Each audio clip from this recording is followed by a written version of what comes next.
Para mim, o Cruzeiro é a surpresa do campeonato. Acho que o Cruzeiro está fazendo uma campanha espetacular que eu não esperava. Achava que o Cruzeiro ia brigar na parte de baixo, na segunda metade da tabela, como brigou no ano passado. E está brigando lá em cima, com o modelo de jogo do treinador de uma marcação muito forte, né? Como marca forte o Cruzeiro.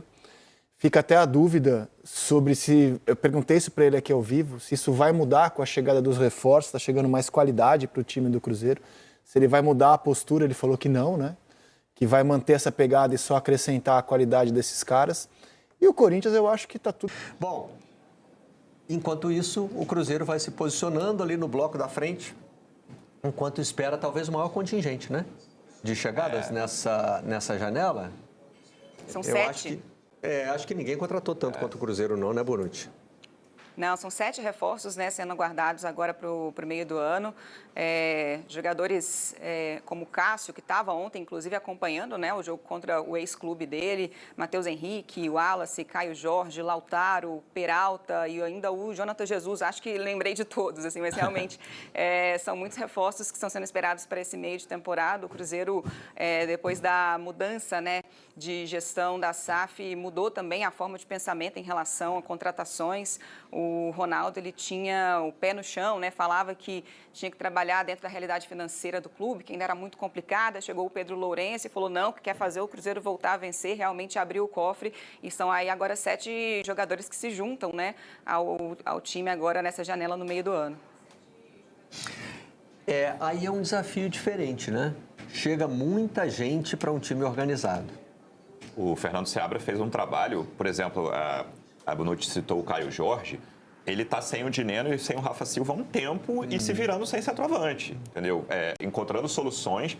Você tem o Verón crescendo de produção, o Verón teve um mau início ali no Cruzeiro, o Barreal voltando ali no meio campo, era uma substituição que a torcida pedia muito, né? O Barreal que está voltando de lesão no lugar do Ramiro, ontem o Fernando Seabra fez isso. Vai ser certamente o maior desafio da curta carreira do Seabra até agora, colocar esses jogadores todos, porque a torcida do Cruzeiro e a diretoria, a nova gestão, esperam uma mudança de patamar. E o Cruzeiro já está bem no campeonato, né? O Cruzeiro é 7º colocado. E aí, o que o Cruzeiro vai buscar é G4? O Cruzeiro não tem Copa do Brasil, por exemplo. A cobrança vai aumentar com a chegada desses reforços, sem dúvida.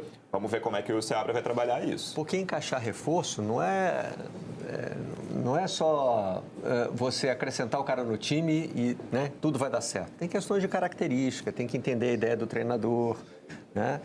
E tem as relações humanas também. Aí, esse era o ponto. Alguém vai ficar insatisfeito. Ou quem já estava no time fala, poxa, mas eu batalhei até agora para botar o Cruzeiro aqui, né, brigando por G6 e agora eu saio, o que chegou. Ou o cara que chega e diz, não, mas eu vim para jogar. Então, tudo isso aí tem que ser administrado. Acho que a grande questão é, quase todo mundo desses 7 aí que a Bonucci citou está esperando ser titular. De cara você tem o Cássio, os 2 jogadores do meio, o Matheus Henrique e o Wallace, e o Caio Jorge, esses 4 de cara. E aí você tem Lautaro, Peralta e o Jonathan Jesus, que o Cruzeiro sofre com os zagueiros ali, o João Marcelo faz bom brasileiro, mas a torcida ainda espera um zagueiro de maior nível, vamos ver o Jonathan Jesus se ocupa esse lugar. Os 7 esperam ser titulares do Cruzeiro. Eu acho difícil que de cara, né, daqui a 2 rodadas, quando eles puderem estrear, os 7 sejam titulares do Cruzeiro. E aí, se 5 ganharem posição, por exemplo, você tem o problema do jogador que, olha, eu estou entregando aqui rendimento, você vai me barrar? É uma questão delicada essa no início lá. Vai ter que administrar relações humanas o jovem técnico Fernando Seabra, que deixou o Cruzeiro numa situação... confortável, sim, né? Sim, muito acima do que o elenco desse primeiro turno do Cruzeiro, a posição do Cruzeiro e o desempenho são muito acima do que era esperado desse elenco. Bom, na sequência eu vou chamar o Plácido Bessi para falar da confusão fora de campo, né? O Plácido vai trazer informações lá de São Paulo, mas antes de passar para o lado do Corinthians, queria saber se em Belo Horizonte, Bonucci, avançou alguma coisa. Ontem a gente teve uma entrevista do delegado que está cuidando do caso, né?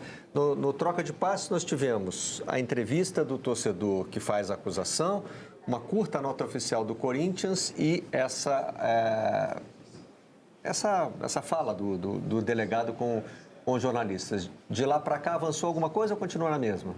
Não, continua na mesma, né? O delegado já tinha falado que havia as imagens das câmeras de segurança do Mineirão que mostravam um contato, como eles chamaram, e realmente essas imagens foram divulgadas, me parece, agora de manhã, mostrando que sim, houve esse contato, mas o Augusto Melo ele não foi ouvido aqui em Belo Horizonte, ele retornou para São Paulo, e o que o delegado disse seria isso, né, que ele pode ser ouvido agora em São Paulo, dando seguimento às investigações. De ontem para hoje, então, o que mudou foi que as imagens foram mostradas, né? Essas imagens às quais o delegado já tinha se referido ontem. O Plácido traz para a gente daqui a pouquinho. Vou agradecer, então, a Maria Cláudia Bonucci pela participação na redação de hoje. Chamar o Luiz Teixeira para falar de mais um capítulo da crise que o Corinthians enfrenta nessa temporada, né, Luiz? Bom dia. É isso, Barreto. Bom dia para você, Luciano Tim, todo mundo que acompanha a gente aqui no Redação.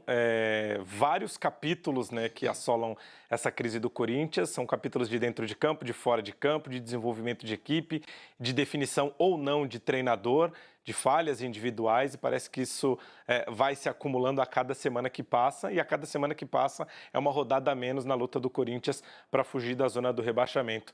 Ontem a gente teve a volta do Félix Torres ao time titular do Corinthians, Félix que estava na Copa América, mas com a eliminação da seleção do Equador para a Argentina, ele retomou a posição de titular na vaga do Gustavo Henrique, fez dupla com o Kaká, e aí ele acabou sendo um dos protagonistas nesse bote, ou tentativa de bote contra o Matheus Pereira, que é o principal jogador do Cruzeiro, líder técnico desse meio de campo, e o Corinthians acaba levando 1-0 muito cedo, o que é uma tônica desse time do Corinthians na temporada de 24 e 23, foi assim também, de tomar gols em início de partida, e faz com que a estratégia montada, ou pelo menos planejada para os jogos, passe por uma reestruturação no meio da partida, o famoso trocar o pneu com o carro andando. Aí a gente está vendo o lance mais polêmico do jogo, né, que é a anulação do gol do Corinthians. Houve um debate se estava impedido ou não, se a linha foi traçada ou não, mas eu acho que essa questão do gol acaba sendo secundária se a gente colocar o desempenho dos dois times em campo ou não o desempenho do Corinthians contra o desempenho do Cruzeiro. O Corinthians sofreu muito mais uma vez com as laterais, né? A gente falava de gols sofridos. O Corinthians chegou ontem à 10ª partida seguida tomando gols no Campeonato Brasileiro. O último jogo em que o Corinthians não levou o gol foi no 3-0, na primeira vitória do time no Brasileirão contra o Fluminense em Itaquera. Ontem, mais uma vez, com algumas falhas individuais e de posicionamento, né? Do lado direito com o Mateuzinho e do lado esquerdo com o Hugo. Pouquíssimas oportunidades ofensivas, né? O Anderson foi pouco exigido. A gente viu uma defesa num lance de finalização do Yuri Alberto, teve essa tentativa do Kaká, e no segundo tempo, quando o jogo já estava definido, estava 3-0 para o Cruzeiro, o Igor Coronado conseguiu, que entrou no segundo tempo, conseguiu uma jogada individual, mas que acabou passando na meta esquerda do goleiro Anderson do time do Cruzeiro. O Donelli ainda fez pelo menos 2 defesas importantes. Essa o Mateuzinho salvou praticamente em cima da linha. E o Cruzeiro ainda teve um gol anulado do Arthur Gomes, senão o placar seria mais extenso. Mas acho que ontem, mais uma vez, foi colocado uma diferença de um time organizado, que tem um treinador definido, que está com trabalho há mais tempo, contra uma equipe que vive uma crise de campo, uma crise esportiva, uma crise de diretoria e uma crise também de organização técnica e tática de alguns jogadores que foram contratados esse ano, mas que até agora não corresponderam dentro de campo. Barreto. O Corinthians não tem nem só o pior de 2 mundos, né, dentro e fora de campo. O Corinthians tem o pior de todos os mundos. Parece que tudo que você fala hoje sobre o Corinthians tem um problema, tem uma crise, tem uma confusão, tem uma treta, né? Você falou de capítulos da crise do Corinthians, são capítulos criativos, né? Essa é a nova o presidente...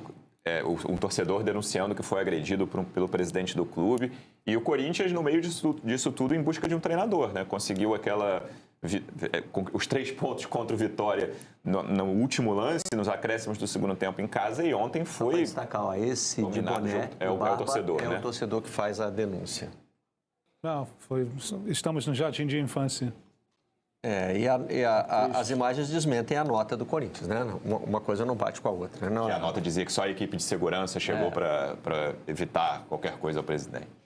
A nota tenta livrar a barra do presidente, que é, na verdade, o autor do gesto, né? Fora do time do Cruzeiro há 3 meses, Juan de Neno está em processo de recuperação e retomou os treinos na Toca da Raposa. O atacante argentino passou por uma cirurgia no pubis e está se preparando para retornar aos jogos. A expectativa é que ele esteja pronto para jogar no início de agosto. De Neno era o centroavante titular, mas Rafa Silva assumiu a posição desde então. Ele chegou ao Cruzeiro como uma contratação importante e fez uma boa temporada no início, marcando 5 gols. No entanto, devido ao desgaste físico e lesões, ele precisou se afastar dos gramados para se recuperar. E aí, galera? O que acharam? Deixe nos comentários. Não se esqueçam de deixar o like e de se inscreverem no canal e ativar o sininho para receber as notificações. Até mais, Nação Celeste! Vamos pra frente!